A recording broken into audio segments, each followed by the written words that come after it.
Welcome to the Hermitcraft recap. My name is Pixelriffs, our writer is LoyXP. Captions on this video were provided by Liara. And strangely, for a community which has historically been self-governed, monarchy seems to be working out pretty well for the Hermitcraft server.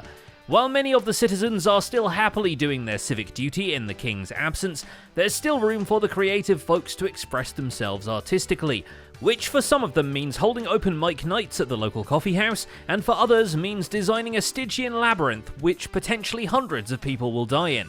Look, the door is worth it. So with that out of the way, let's take a look at all the events and mishaps that occurred on the Hermitcraft server this week. Starting with False Symmetry, who finishes up the steampunk side of the Super Rail Bridge, making her base officially not a train wreck. Right, but I did have these guys join me for part of it, which wasn't ideal because you guys were shooting me. The factory side of the connecting rail line is capped off with a red brick train station, so it's a matter of time till the Mountain Peak Castle will receive its first shipments from the Redstone farms. Some things, however, get imported from much further away, the Twitter and the Patreon. Prompted by the King's Quest pile, False gives a show and tell of her fan community, even doing a prank a subscriber suggested, Kermit a Hermit, the definition of being committed to the bit.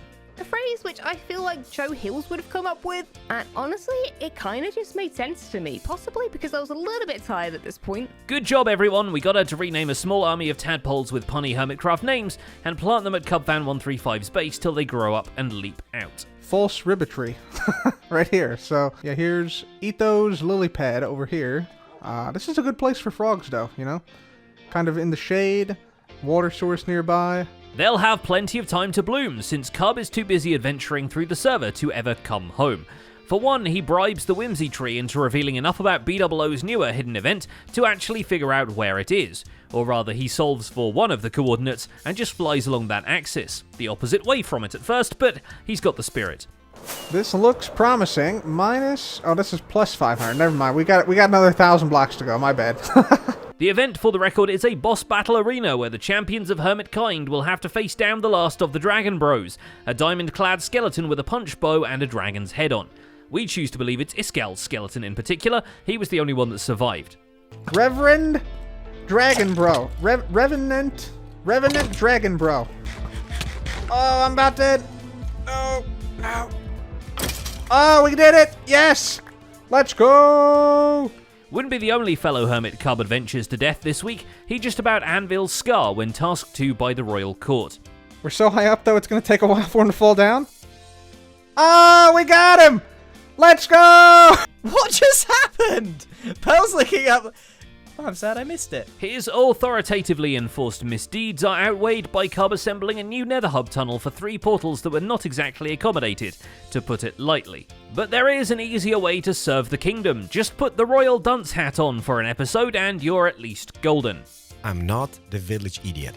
I'm not a weeb. But I love the hats. I do. Keralis follows through and wears the cone of shame through the required runtime, but the crown jewels end up not appeasing him much. Instead, he trades the reward crystal for a powerful IOU from Azuma Void that guarantees him a redstone contraption built by the aforementioned. I owe Keralis. I will make him sweat.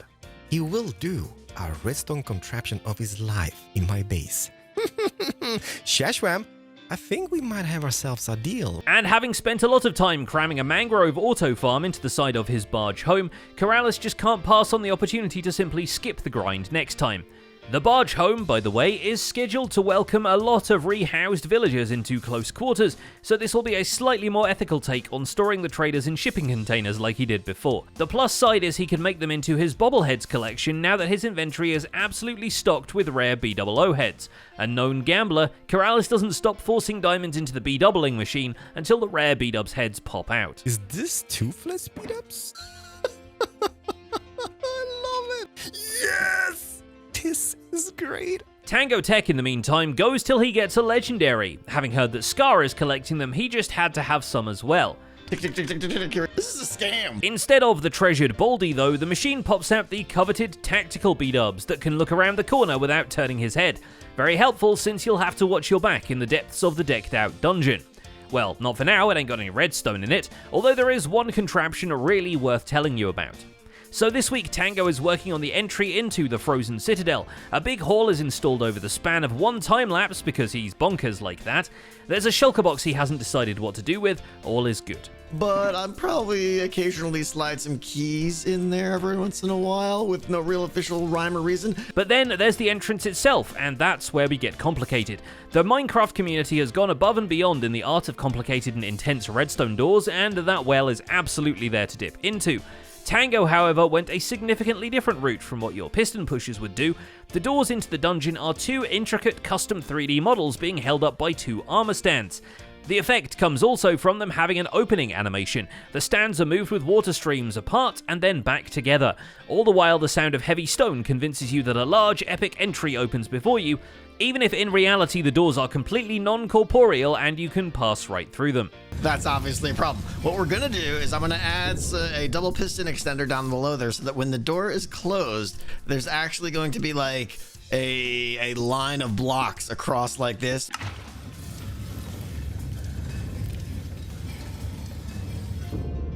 Yes! You could argue that this stands out a little bit much from the general survival Minecraft experience, which, yes, it does.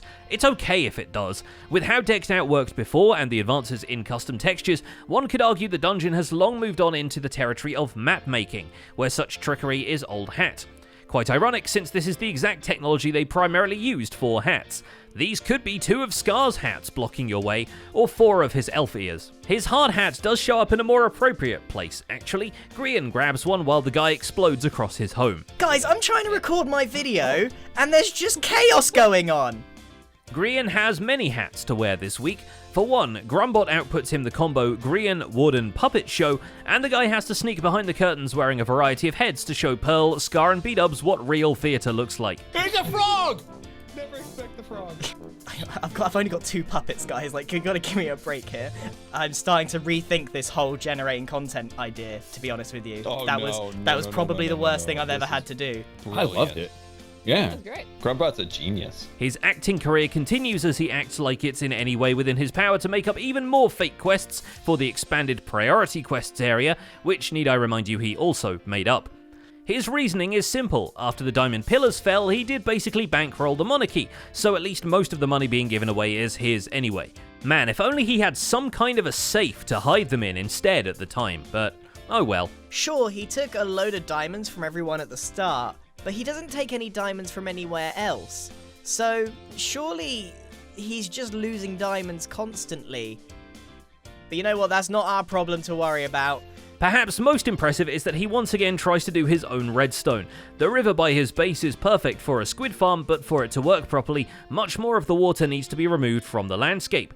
Also, it would help if squids stopped trying to fly. What? Yep, they're still going. Yeah, okay. This is totally normal. Luckily, the cactus farm he assembles works just fine, so really will never run out of Grian dye.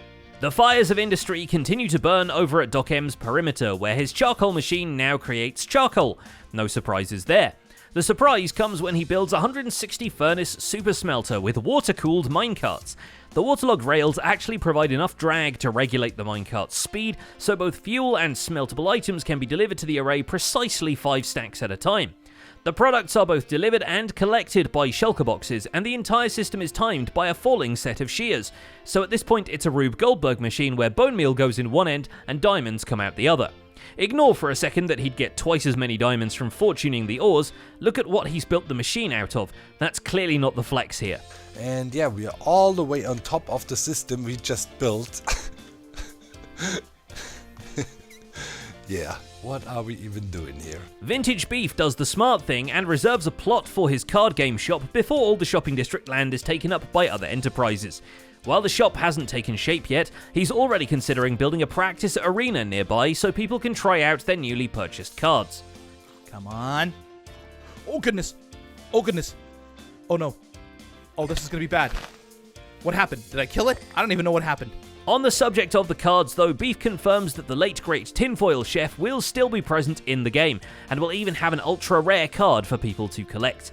And while he's going through the mechanics, he explains the types of hermits will still work like the elemental types in other trading card games, and will have different strengths and weaknesses. So builders will be weak against redstone attacks, but redstoners will be weak against PvP types.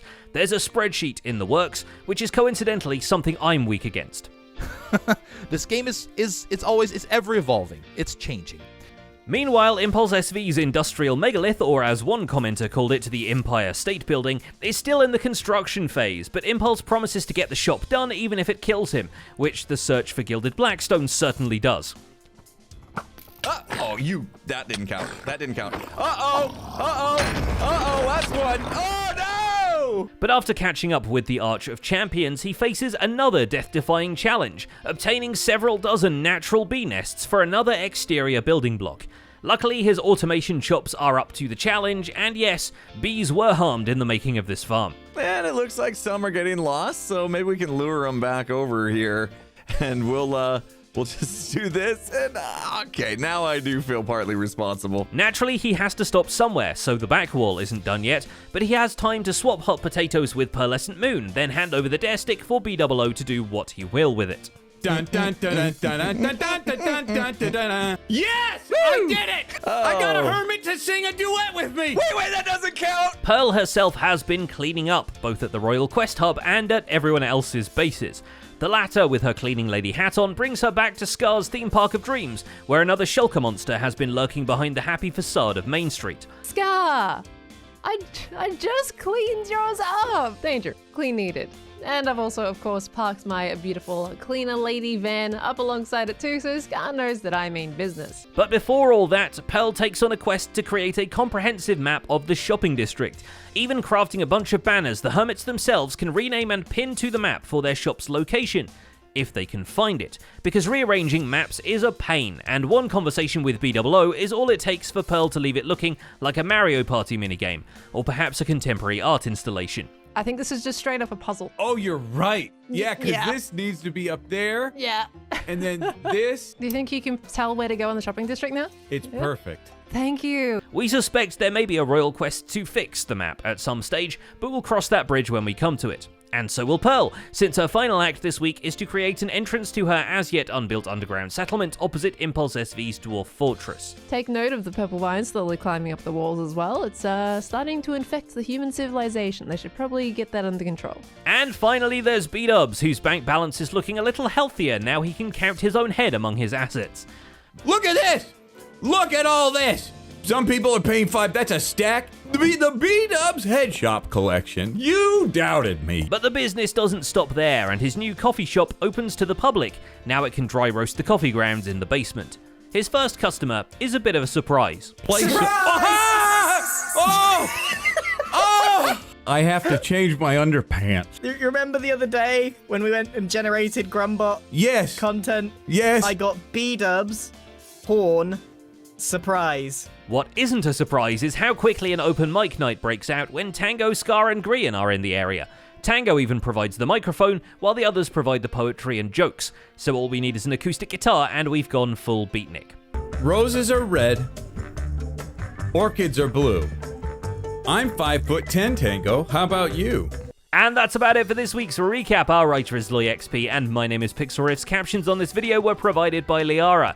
If you didn't know, I host a Minecraft podcast called The Spawn Chunks, and this week we had Impulse SV join us for a chat about his own Imp and Skiers podcast, becoming a full-time content creator, and the last 3 seasons or so of Hermitcraft. We'll have a link to that in the end screen theatre. Don't forget to leave a like while you're still here, and subscribe so you won't miss future recaps. Thanks for watching, and we'll see you next week.